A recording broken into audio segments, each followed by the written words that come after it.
ఈ మధ్య social మీడియాలోనూ news channels లోనూ ఒకటే వార్త వినిపిస్తుంది కదా, వరల్డ్ వార్ 3 స్టార్ట్ అయిపోతుంది అని. జనం పెట్రోల్ బంకుల దగ్గర, ఎల్పిజి గ్యాస్ స్టేషన్స్ దగ్గర లైన్ లో నిలబడి మరీ వెయిట్ చేస్తున్నారు. కానీ సైలెంట్ గా మన కిరాణా బిల్లు 100ల నుంచి 1000లోకి వెళ్ళిపోతుంది. దీని గురించి ఎవరైనా ఆలోచించారా?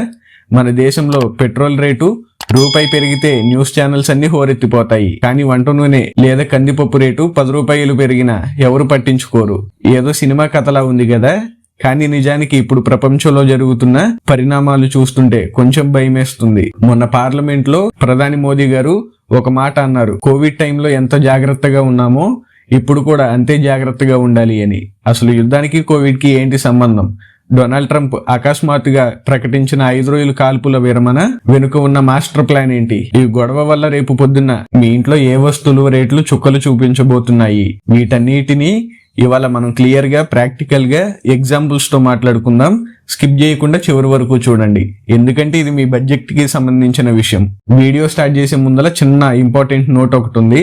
నేను ఈ వీడియో చేసే టైంకి ఇరాన్ స్ట్రైట్ ఆఫ్ హార్మోజ్ మన ఇండియాకి అఫీషియల్ గా ఓపెన్ చేసింది. కానీ సిచ్యువేషన్స్ మళ్ళీ నార్మల్ అవ్వడానికి ఒక 1 to 2 months దాకా టైం పట్టొచ్చు. అండ్ ఇప్పుడు ఈ వీడియో ప్రెసెంట్ సిచ్యువేషన్స్ మీద బేస్ చేసుకుని చెప్తుంది. మన వంట నూనెలో దాదాపు 60 to 70% వేరే దేశాల నుంచే వస్తుంది. ఫర్ ఎగ్జాంపుల్ 2022లో రష్యా యుక్రెయిన్ వార్ మొదలైనప్పుడు ఏమైందో గుర్తుంది కదా. సన్ఫ్లవర్ ఆయిల్ రేటు రాత్రికి రాత్రే 40 రూపాయలు పెరిగింది. ఎందుకంటే ప్రపంచానికి సన్ఫ్లవర్ ఆయిల్ ఇచ్చేది ఆ 2 దేశాలు మాత్రమే. ఇప్పుడు ఇరాన్ ఇజ్రాయెల్ యుద్ధం వల్ల ఏమవుతుందంటే రెడ్ సీ రూట్ బ్లాక్ అయిపోతుంది. మనం విదేశాల నుంచి తెచ్చుకునే పప్పులు, నూనెలు మోసుకొచ్చే షిప్పులు ఇప్పుడు ఆఫ్రికా ఖండాన్ని చుట్టుకొని రావాలి. అంటే ప్రయాణ సమయం 15 రోజులు పెరుగుతుంది. డీజిల్ ఖర్చు పెరుగుతుంది. ఇన్సూరెన్స్ రేట్లు పెరుగుతాయి. ఈ భారం అంతా ఎవరి మీద పడుతుంది? కంపెనీ వాడు తన జేబులో నుంచి ఇవ్వడు కదా. అందుకే ఎంఆర్పి రేటు మీద ఆ భారాన్ని వేస్తాడు. అందుకే మీరు కొనే ఆయిల్ ప్యాకెట్ మీద న్యూ ఎంఆర్పి స్టిక్కర్ అని కనిపిస్తుంది. సరే, ఇప్పుడు అసలు విషయానికి వద్దాం. ఈ యుద్ధం ఇలాగే కొనసాగితే మీ నెలకు అయ్యే ఖర్చు ఎంత పెరుగుతుందో తెలుసా? కుకింగ్ ఆయిల్స్ మీద 15 to 20% పెరిగే ఛాన్స్ ఉంది. ఇంకా మనం ఆఫ్రికా దేశాల నుంచి దిగుమతి చేసుకునే పప్పు రేట్లు పెరగొచ్చు.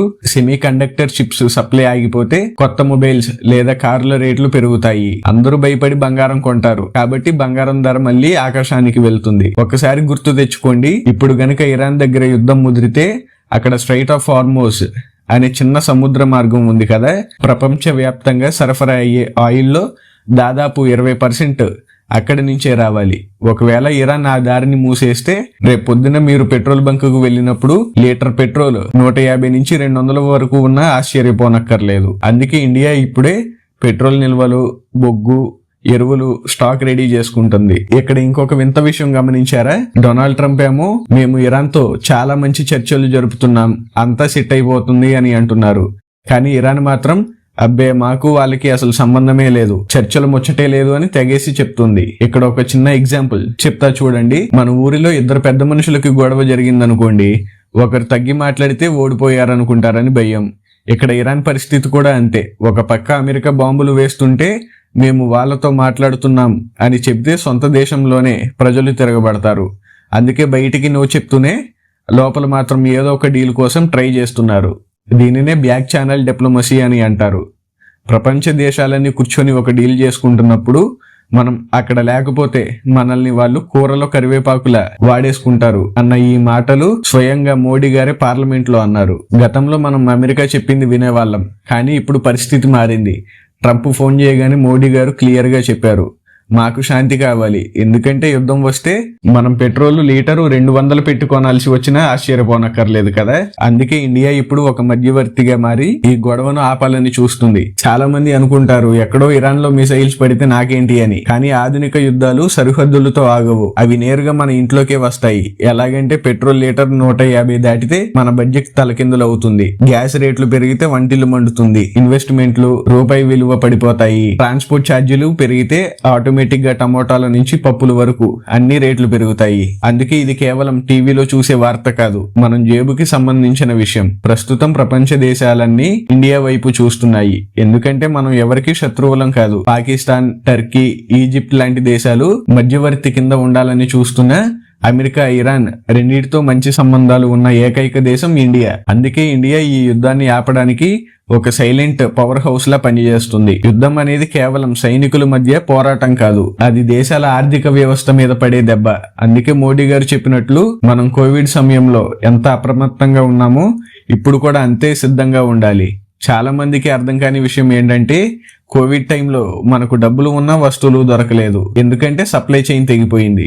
ఇప్పుడు మోడీ గారు భయపడుతుంది కూడా దాని గురించే. కోవిడ్ అప్పుడు కూరగాయలు లారీలు ఎలా ఆగిపోయాయో ఇప్పుడు యుద్ధం వల్ల సముద్రంలో షిప్లు అలా ఆగిపోతున్నాయి. మనం పెట్రోల్ తో పాటు పప్పులు, వంట నూనె విదేశాల నుంచి తెచ్చుకుంటాం. యుద్ధం వల్ల అవి రావడం లేట్ అయితే మన దేశంలో కొరత ఏర్పడుతుంది. అంటే వస్తువులు ఉంటాయి కానీ అవి షాపుల దాకా రావు.